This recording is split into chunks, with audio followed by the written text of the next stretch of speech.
네, 저는 오늘 이 본문의 말씀을 가지고 이름이 바뀐 야곱이라는 제목으로 함께 은혜를 나누도록 하겠습니다. 자, 오늘 내용은 우리 너무나도 잘 알고 있는 야곱이 이스라엘이 되는 이야기입니다. 근데 이제 뭐죠? 야곱이라는 이름이 이스라엘이라는 이름으로 바뀐 거예요. 오늘 이 이름에 대해서 간단하게 좀 이야기를 할 텐데, 우리가 이렇게 주변을 살펴보면 여러분 친구들이 있죠? 선배들도 있고 후배들도 있어요. 근데 무엇을 가지고 있죠? 이름이라는 거를 다 한 사람씩 가지고 있어요.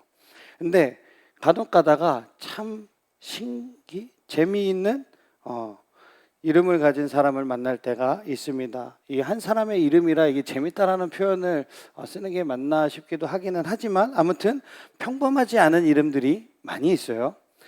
여러분들 친구 중에 재미있는 이름이나 아니면 독특한 이름을 가진 친구들이 있습니까? 네, 우리 친구들은 없는 것 같네요.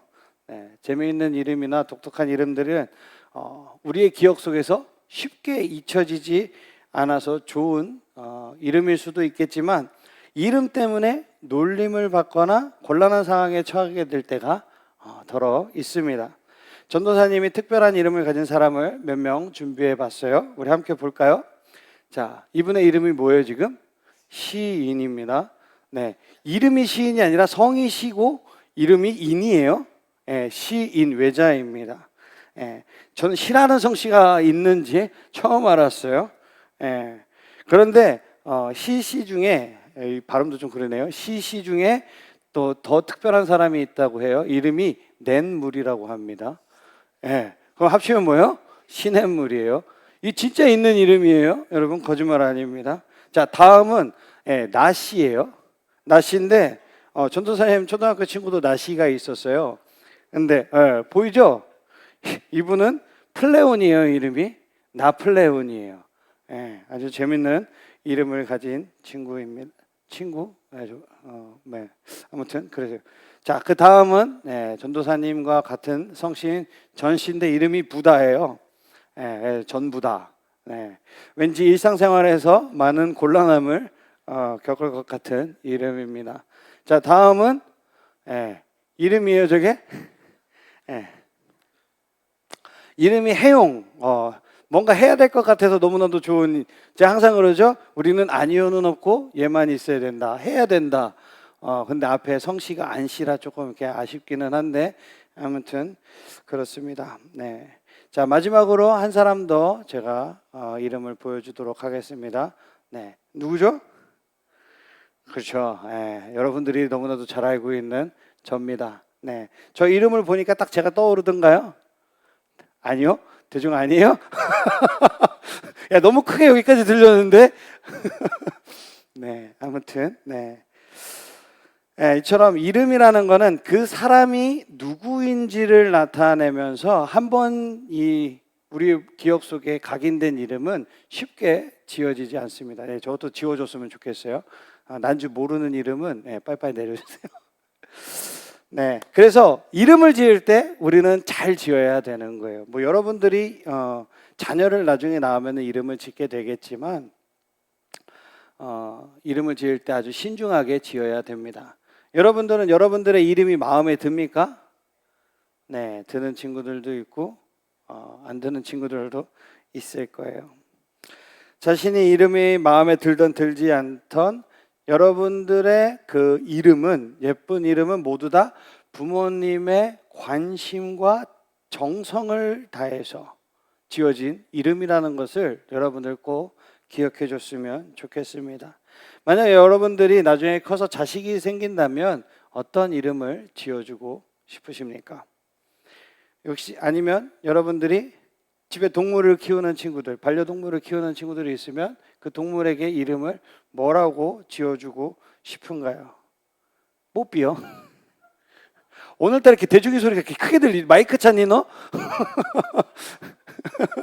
네, 아무튼 네. 많이 이렇게 바로 뽀삐 이렇게 바로 나오는 이름도 있겠지만 많이 고민을 할 수도 있을 것 같습니다. 그만큼 이름을 지어준다라는 것은 중요한 일이기 때문에 우리가 고민을 하고 여러 이름들 중에서 하나를 선택해서 이름을 지어주는 거예요. 오늘 말씀 속에서는 하나님께서 야곱에게 이스라엘이라는 새로운 이름을 지어주는 이야기가 등장합니다. 야곱이 어떻게 하나님께 새로운 이름을 지음을 받게 되었고 그 새로운 이름이 어떠한 의미가 있는지 오늘 살펴보도록 하겠습니다. 지난주 야곱은 형 에서에게 무엇을 빼앗았죠? 장자권을 빼앗았습니다. 팥죽 한 그릇의 장자권을 샀죠. 그리고 오늘 이야기는 이 중간 단계가 많이 건너뛰어져 있지만 그 형한테 이제 혼날까봐 도망을 갑니다. 외삼촌 라반의 집으로 도망을 가게 돼요. 그곳에서 이 야곱은 아내를 2명이나 얻게 됩니다. 그리고 11명의 자녀를 낳게 돼요. 그리고 많은 재산을 얻게 되었습니다. 그렇게 되다 보니까 이제 아빠 집에 가고 싶은 생각이 들었어요. 그래서 이제 아빠가 있는 고향으로 돌아가기를 결심을 합니다. 하지만 야곱이 무엇을 뺏어졌죠? 형의 장자권을 뺏어갔으므로 형의 이 활을 샀잖아요. 이제 집에 가면 저 터지게 생긴 상황인 거예요. 이 당시에는 목숨이 위태로운 죽임을 당할 수도 있는 아주 큰 상황에 놓여져 있어요. 형이 분노해서 자기를 죽일 수도 있다라는 그 두려움에 야곱은 사로잡혀 있습니다. 그래서 고향으로 돌아가는 길에 아내와 자식을 먼저 보내고 그리고 자신은 이 약복강 나루에 혼자 있게 되었어요. 그런데 어떤 사람이 갑자기 이 야곱 앞에 나타나게 됩니다. 그리고 그 사람이 야곱에게 무엇을 했죠? 그 무엇을 했을까요? 야곱에게 나타나서 그 사람이 갑자기 씨름을 하게 됩니다. 우리가 알고 있는 이 씨름을 했는지 맞짱을 떴는지는 뭐 알 수는 없지만 성경에 씨름이라고 되어 있어요. 씨름. 이 씨름을 하게 되었는데 어떠한 사람, 이 사람이 누구일까요? 이 사람이 누구일까요? 이 사람이 누구인지 성경에는 정확하게 정체에 대해서는 알 수는 없지만 보통 사람은 아니었어요. 보통 사람이 아니었다는 것은 어떤 것을 의미하는 거죠? 하나님의 사람이었다라는 거예요. 하나님의 사람. 이제까지 야곱은 원하는 것을 손에 넣기 위해서 자기께 그리고 자기 능력을 의지해 왔어요. 하지만 형 에서와 다시 만날 생각을 하자 야곱은 지금 두려움에 사로잡혀 있는 상황입니다. 야곱은 자신의 힘으로는 사랑하는 가족과 재산을 지킬 수 없다라는 것을 직감적으로 깨달았어요. 그래서 이제 야곱은 하나님의 축복을 받아내기 위한 그 하나님과의 씨름을 시작하게 된 거예요. 야곱이 얼마나 악착같이 씨름을 했는지 하나님의 사람이 이기지 못한다고 판단을 해서 야곱의 허벅지 뼈를 관절을 쳐서 씨름을 끝내려고 했습니다. 그런데 야곱은 자기 허벅지 관절이 어긋나 가지고선 너무나도 아픈 상태에서도 끝까지 포기하지 않았어요. 여러분 팔 여기 골절된 적이 있어요? 다리나? 부러져 본 적 있습니까? 빠져 본 적 우리 수겸이 있죠. 네. 아파요, 안 아파요? 아프죠. 걸을 수 있어요, 없어요? 걷기도 힘들죠. 그렇게 힘든 상태에서도 야곱은 끝까지 그 하나님의 사람을 붙들고 늘어진 거예요. 자, 우리 창세기 32장 26절을 함께 읽어보도록 하겠습니다. 시작. 그가 이르되 날이 새려하니 나로 가게 하라. 야곱이 이르되 당신이 내게 축복하지 아니하면 가게 하지 아니하겠나이다. 야곱은 지금 이 씨름에서 절대로 지금 질 수 없었어요. 하나님께서 주시는 그 복과 도우심이 없다라면, 그것을 놓친다면 나는 더 이상 살 수 없다라는 것을 알았기 때문에 그것을 놓치지 않으려고 붙드는 거예요. 야곱에게는 하나님의 도우심이 너무나도 필요했던 것입니다. 하나님의 사람이 야곱에게 물어보죠. 야, 네 이름이 뭐냐? 야, 나를 이렇게 힘들게 하는 네 이름이 뭐냐? 그래서 야곱은 자기 이름을 말합니다. 저 야곱인데요. 야곱이 무슨 뜻이죠? 속이는 자, 속이는 자라는 거예요. 결국 야곱은 하나님의 사람에게 자기 자신을 속이는 자라고 소개한 거죠. 이때 하나님의 사람은 야곱에게 새 이름을 주게 됩니다. 우리 28절 한번 큰 목소리로 읽어보도록 하겠습니다. 시작. 그가 이르되 내 이름을 다시는 야곱이라 부를 것이 아니요 이스라엘이라 부를 것이니 이는 내가 하나님과 및 사람들과 겨루어 이겼음이니라. 아멘. 하나님의 사람이 야곱에게 이스라엘이라는 새 이름을 주었습니다. 이스라엘의 뜻이 무엇인가요? 이스라엘의 뜻이 무엇인지 아는 친구 있나요? 이스라엘, 그가 하나님과 겨루어 이겼다라는 뜻을 가지고 있어요. 그러니까 속이던 자였던 이 야곱이 이제는 하나님과 겨루어 이겼다라는 뜻인 이스라엘로 이름이 바뀌게 되었습니다. 여러분, 이름이 바뀌었다라는 것은 그 사람의 정체성이 변화되었다라는 거예요. 야곱이라는 부정적인 이름에서 긍정적인 뜻을 가진 이스라엘로 이름이 바뀌었습니다. 야곱이 이제 이스라엘로 불리는 것은 그의 삶과 신분에도 큰 영향을 미쳤다고 볼 수 있어요. 야곱에서 이스라엘로 새롭게 변화된 그에게 하나님께서는 아주 특별한 약속을 하나 하십니다. 우리 창세기 35장 10절 11절을 한번 읽어보도록 하겠습니다. 시작.